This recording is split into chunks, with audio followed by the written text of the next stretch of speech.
So designers, if you're interested in woodworking, one of the best projects I know to get started with woodworking, get a nice wide variety of experience with all the different things that you need to do in woodworking, would be a box. And if you look around the room, most of the things that are around you are based on boxes in one way or another. Certainly, bookshelves, cabinets, tables, these are all obvious boxes. Laser cutter, metal, but also a box. And if you look, there's box based shapes in most of the furniture that we make, chairs sometimes even. So, as I was thinking about a box project, the first thing I thought of was, well, what kind of box should I make? So, I started sketching out ideas in my notebook. Some are big ideas, some are small ideas, with tops, without tops. I just started looking at lots of different possibilities.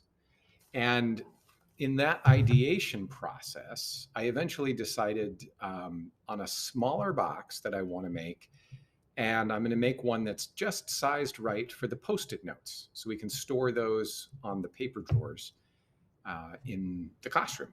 And that I will record, and that'll be in this video sequence, this quest sequence for you, so that you can see the process that I go through when I'm making a woodworking project. You may already have an idea of what you want to do for a box. In that case, great. You're ready to start ideation about the box. But if you're not sure yet, maybe open your sketchbook to a blank page and start sketching different ideas for boxes that you might make. A box for your puppy or cat, a box for your pencils, a box for your movies or your games, or your tchotchke collectibles that you have on the shelf at home, or your mom's jewelry, or your dad's stuff that's in his pockets at the end of the day, or whatever you can think of. Come up with lots of ideas first, and then narrow it down and pick one that you really want. As I was thinking about this project, one of the pieces of information that really informed my choice, that really helped me choose which one I wanted, was the idea that I needed it to introduce you to woodworking. And so, really complicated and fancy boxes were kind of out. It needed to be fairly simple and straightforward to build the first time, but also complex enough that you get a wide variety of tools, understand the basics, and good experience.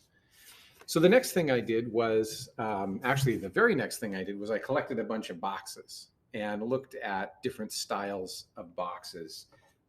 Some that had lids, some that were attached different ways, some without lids. This one was made fairly simply. Some with attached lids, lids of different styles, and different ways of putting things together. And so that helped me get my mind working with the ideas of boxes. And then I started sketching out a variety of different kinds of boxes that might hold post-it notes, and thinking also about the construction of them. This is a butt joint and a rabbet joint, and if I can get my finger in the right spot, a corner, having corner joint, and thinking about tops of different styles and grooves that I might put into it, storing the post-it notes in various different ways, all kinds of thoughts that I had around the post-it note box. And that eventually led me to the design that I decided to use, because I was able to work through my thoughts in various ways on paper. Set yourself a goal. If you are in the first time through with NolatLabs, come up with at least 3 different ideas for the kind of box you might want to make. And then as you go through this sequence and you watch the videos, come up with a couple of different ideas for how you want to make the box. What instructions, what techniques as you watch are the ones that you really like and you want to use. The more that you come up with, the easier it is to choose the best one from what you've created. So if you're in your second round going through NolatLabs. This isn't the first time you've played. Come up with 5 or 6 ideas instead of 2 or 3.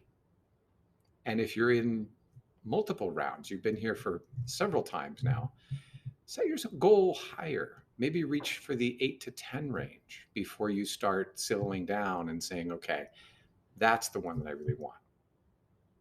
Don't let yourself settle or focus on just one to start with. Get at least 3 on paper before you decide what it is that you want to do. And if you already know the specific box, I'm not necessarily saying puppy box versus pencil box versus game box. Maybe you want a game box. You knew that right off. What shape? What style? How will they fit in? Will it have a top? Not. How will the top open? There's lots of things you can think about for those multiple ideas without having to go to different boxes, putting something different into the box. Hopefully that makes sense. If you have questions, let me or Ram know.